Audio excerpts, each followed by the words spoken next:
Naria stood in the corner of their small home in a Seko village, her heart breaking as Malu threw her clothes from the cupboard. His face was full of anger, but his words cut deeper than anything. "You disgust me," he shouted, eyes cold. "You're not the woman I married. Look at you, wrinkled and worn out." Naria didn't say a word. She just stood there, holding her wrapper tightly around her. Malu didn't stop.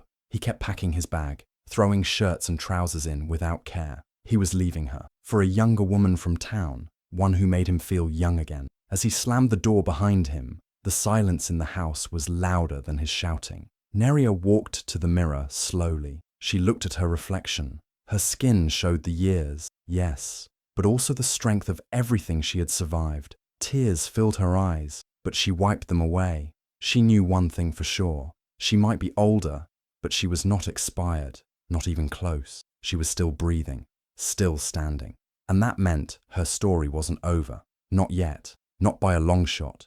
Naria sat alone on the edge of the bed after Malu left, the silence around her louder than ever before. She didn't cry. She didn't shout or fall apart. Her heart was hurting, yes, but she had already cried enough tears in that house. Years of being made to feel small, unwanted, invisible. That night, she took a deep breath and stood up. She folded her wrapper carefully, the same one she had worn for years. She took her Bible from the shelf, old, worn, full of notes, and pages marked with tears and hope. That was all she had left. No money, no children to run to, no job waiting, just her faith, her dignity, and her tired but strong spirit. She walked out of the house quietly. The neighbors watched from behind curtains, whispering, "Where is she going? She has nothing. She's finished." They all believed she was broken. They saw a 45-year-old woman with no husband, no career, and no future. But what they didn't see was the fire still burning inside her.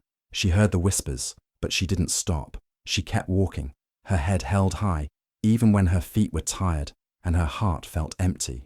That night, Naria slept in a small church far away from home. She rested her head on her wrapper and used her Bible as a pillow. It wasn't comfort, but it was peace. A kind of peace that comes when you know you've left behind pain, even if you don't know what's ahead. In the morning, she helped the old church cleaner sweep the floor and wash the benches. She didn't complain. She didn't ask for pity. She just worked quietly, like someone starting over from zero with nothing but courage. Days turned into weeks. Naria moved from village to village, looking for work, offering to help clean, cook, or wash clothes. Some people turned her away. Some looked at her with pity. Others gave her small jobs and a warm plate of food. She smiled and thanked them, no matter how little it was. She never begged. She never lost her grace. At night, she would sit under the stars, open her Bible, and whisper prayers, not for Malu to return, not for revenge, just for strength, for a second chance, for a place to belong. Her face was tired, but her eyes were full of quiet determination. The same people who had laughed and gossiped about her began to forget. In their minds, she had disappeared. Just another sad woman thrown away by a man chasing youth and beauty. But Naria was not gone. She was growing in silence, healing in secret. Far from the village where she was shamed, she was learning to breathe again. She was learning that dignity doesn't come from marriage or money or children. It comes from how you carry yourself when life tries to crush you. And Naria carried herself like a queen, even when she had nothing, even when the world had turned its back on her. She never cursed Malu. She never told anyone what he did. She just moved forward, step by slow step, with her wrapper tied neatly and her Bible in hand. She believed deep in her heart that her story wasn't over, that one day she would laugh again, that one day she would wear a new wrapper, in a new place, with a new name that didn't come from pain. People said she was finished, but she knew better. She was just getting started. Dabira was not a big town, but to Naria, it felt like a new world. The roads were dusty, the market noisy, and the air smelled of roasted corn and fresh hope. She had come with nothing, just like before. No home, no job, and still no children. But this time, her heart was stronger. She had survived shame. She had survived heartbreak. Now she was just trying to survive one more day, one more week, one more step. She started helping at a small food stall near the bus stop, carrying firewood, washing pots, and serving food to travelers. She worked hard, with her head down, her wrapper tied tight, and her Bible never far. People noticed her, not because of how she looked, but because of how she moved, calm, steady, graceful. She didn't shout. She didn't gossip. She smiled with her eyes, even when her hands were tired. She didn't beg for help. And somehow, that dignity made people curious. One of those people was Chief Tay. He was a widower, a quiet man who owned several businesses in town. He often came to the food stall to buy roasted yam and pepper sauce. At first, he didn't say much, just watched, observed, and slowly, he started greeting her with kindness. "Good afternoon, madam," he would say with a small smile. One day when she handed him his change, he paused and said, "You carry yourself like a queen." Neria laughed, unsure if it was a joke, but he didn't laugh back. He meant it. That was the first time in years someone had looked at her with respect, not pity. Days passed, and Chief Tay began talking to her more, not in a romantic way at first, just simple conversations about the weather, the market, his late wife, and sometimes about God. He noticed how she never complained, how she treated everyone with respect, and how even with nothing, she had peace in her spirit. "There's something about you," he said one day. "You've been through fire, but you don't smell like smoke." Eventually, he offered her a better job, helping manage one of his guest houses. She was shocked. She had no formal education, no big qualifications, but he trusted her character, and that was enough for him. Neria took the job, and for the first time in a long while, she had a place of her own, a small staff room with a bed, a table, and a lock on the door. She decorated it with flowers and Bible verses. It wasn't a palace, but it was hers. Over time, their friendship grew. Chief Tay started visiting more often, bringing her books, fruits, sometimes even fabric, but he never rushed her. He waited, like a man who respected her scars and didn't see them as shameful. Then, one rainy evening, he came with a red umbrella and said, "I know your past is heavy, but I want to be your future. Will you let me?" Neria was speechless. No man had ever spoken to her, not even Malu. She didn't know whether to cry or run, but deep down, something in her heart whispered, "Say yes," and so she did. Within a year, the whole town of Dabira gathered under bright white tents. Neria stood in front of them in white lace, her skin glowing, her smile full of peace. The same woman who once walked out of her husband's house with only her wrapper and Bible, now walked down the aisle with grace. Chief Tay stood waiting for her, dressed in cream agbada, looking at her like she was the most precious thing he had ever seen. As they exchanged vows,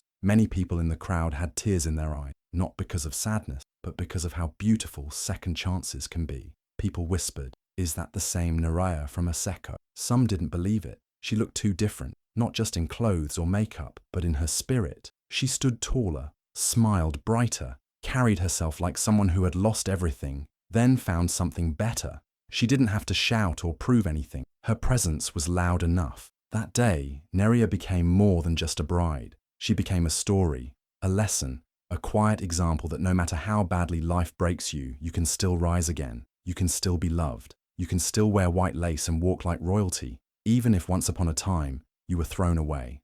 It had been months since Neria's wedding. Her life had changed so much that even she sometimes found it hard to believe. From sleeping on a cold church floors to waking up in a soft bed beside a man who loved her deeply, she often looked at the ceiling in the early morning and whispered, "Thank you, Lord." Chief Tay didn't just love her, he respected her. He made her feel seen. Every day, he reminded her that her past didn't define her. With him, she smiled more. She laughed freely. Her eyes no longer carried sadness, only light. One morning, something surprising happened in the quiet village of Aseko. A sleek black jeep drove slowly through the dusty road, its engine humming softly but powerfully. Children ran after it, pointing and laughing, shouting, "Big man Don Como!" The car didn't stop at the town hall or the chief's compound. It stopped right next to Malu's old, crumbling house. The villagers watched with wide eyes and open mouths as workers jumped out with blueprints, measuring tapes, and boxes of tools. That same day, the news spread like wildfire. Chief Tay had bought the land beside Malu's house. Nobody understood why a wealthy man like Chief Tay would buy land in a place like Aseko, especially next to a house that looked like it could fall at any moment. Some thought it was a business project. Others guessed he wanted to farm. But the real reason left everyone speechless. Within weeks, construction began. Big trucks brought in blocks, cement, marble tiles, chandeliers, and tall iron gates. The noise of hammers and machines filled the air day and night. People came from neighbouring villages just to see what was happening. Aseko had never seen anything like it. Slowly, a beautiful mansion began to rise. Tall, white, modern, and majestic, it stood like a king among the huts, its roof sparkling under the sun. And then, one quiet Sunday morning, the black jeep returned. The door opened slowly, and Neria stepped out. Heads turned, mouths dropped. Women grabbed their wrappers. Men stood in silence. It was her, Neria, the same woman they had laughed at, the same woman they had whispered about. Finished woman. No child, old and left behind. But the woman in front of them didn't look finished. She wore gold heels and a flowing dress. Her skin glowed. Her smile was calm and confident. On her arm was Chief Tay, smiling with pride. And behind them was the mansion, their mansion, built on the land that now stared directly into Malu's backyard. Inside his broken-down house, Malu watched through the cracked window. His hair was greying fast now. His body was thinner. The young girl he left Neria for had long packed her bags and left him for someone else. He had no money, no joy, no peace, and now no silence. Because every time he looked out, all he saw was the life he could have had, if only he had not thrown it away. At night, the mansion glowed with lights. Sometimes music played softly. Laughter floated through the air like perfume. Neria often sat in the garden with her husband, sipping tea, greeting neighbours kindly. She never looked toward Malu's house. She didn't need to. Her silence was louder than any insult. Her presence, her glow, her peace. It all spoke for her. She didn't come back for revenge. She came back because she had the right to live anywhere she pleased, and because she no longer had anything to prove. The village changed after that. People started treating Neria differently. Women came to greet her with food and cloth. Men greeted her with respect. Girls whispered her name with admiration. But Neria remained humble. She still went to church, still smiled at children, still helped when she could. The difference now was that people no longer saw her as the woman who was left. They saw her as the woman who rose. Malu, on the other hand, now lived in quiet regret. Every day he saw the mansion. Every day he heard the sounds of happiness. Every day he remembered the words he once said. "You're not the woman I married." And now, every day, he knew the truth. That woman had always been special. He just couldn't see it. But the world did, and now she was right next door, not to remind him of his failure, but to remind him what dignity, patience, and grace can build. The house next door wasn't just a mansion, it was a symbol, a testimony, proof that no matter how low life throws you, you can rise higher, that beauty doesn't fade, it transforms, and that sometimes the best revenge is not revenge at all, it's peace, it's joy, it's success. It's the quiet power of coming back not to fight, but to shine. The sun was high and hot in Aseko village that afternoon when the sleek black jeep returned. As always, it drew attention. Children ran after it, pointing and shouting. Women peeked from behind curtains. Men paused their games and gossips under the mango tree. The car slowly rolled to a stop in front of the big white mansion beside Malu's tired, cracking house. The door opened, and then, like something out of a dream, Neria stepped out. She wore a flowing dress of soft peach, her skin glowing, and on her feet were gold heels that sparkled in the sunlight. Her laughter floated through the air like music, light and joyful. It wasn't the laugh of a woman pretending. It was real, free, and full of peace. She held a covered tray in her hands, balancing it easily as she walked across the yard. Her movements were graceful, slow but confident, like someone who knew exactly who she was and didn't need to rush for anyone's approval. Malu was sitting by the window of his small sitting room, which now felt more like a box than a home. His shirt clung to his thin frame, and his cough had grown worse in the last few months. The young girl he had left Neria for was long gone, taking the little money he had left with her. He had heard rumours that she now lived with another man in a different town. Malu had tried to reach her once, but she didn't even answer his call. Now he sat in silence most days, bitter, tired, and filled with regret. When he heard the jeep pull in, something in his chest jumped. He stood slowly and moved to the window. And there she was, Neria, the same woman he had once called expired, the same woman he had mocked and rejected. She didn't look expired now. She looked radiant. Her skin was smooth, her back straight, her steps confident. She passed by his house carrying the plate of food, likely for an elderly neighbour, and never even looked in his direction. Not once, not a glance, not even a blink. And that silence hit Malou harder than any slap could. He remembered the last time he saw her before she walked out. He had insulted her. He had shouted that she disgusted him. He remembered the way she didn't fight back, just packed her Bible and wrapper and left. Back then, he felt powerful. He believed he could do better. He thought youth was more beautiful than loyalty, more valuable than dignity. But now, standing behind a dirty window, watching her walk past like he didn't exist, he felt small, useless, forgotten. Neria walked into the neighbour's compound and was greeted with smiles and laughter. She handed the food over, chatted briefly, and hugged an old woman who was almost in tears just to see her. It was clear the villagers now admired her, not because she was rich, but because she had turned her pain into purpose. She gave quietly, helped often, and never spoke ill of anyone, not even Malou. He knew this because he had asked. He had asked someone once if Neria ever mentioned him. The reply? She doesn't speak about you at all. That silence haunted him. As Neria walked back to her home, her mansion, her phone rang. She answered, laughing again. It must have been her husband, Chief Tay. Her face lit up as she spoke. That kind of joy wasn't fake. It wasn't forced.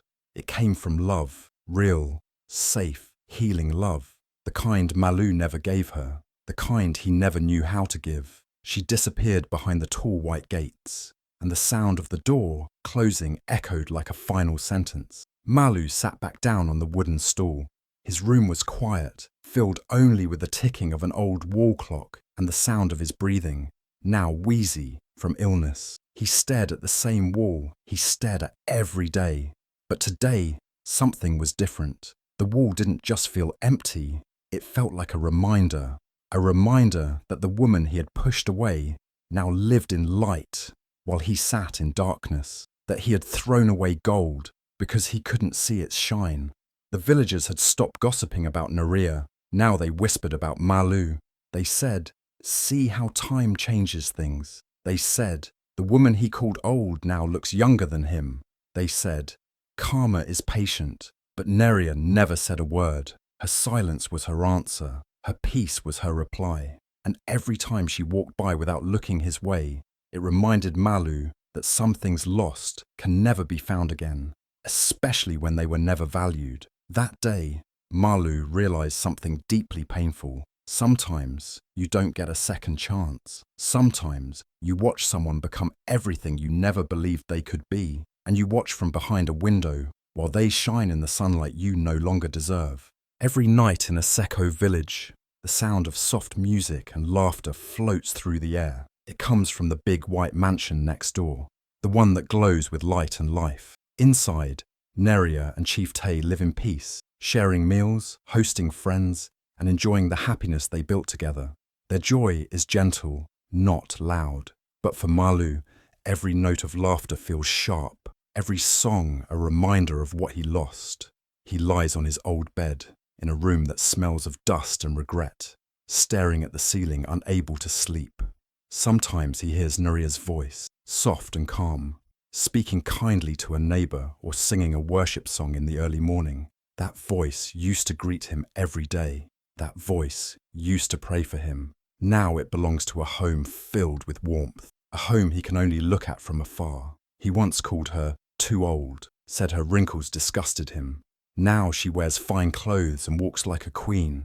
She lives in a palace built beside the ruins of his pride. And the worst part? She's happy, happier than she ever was with him. Karma didn't come with noise. It came in heels and grace, and moved in next door.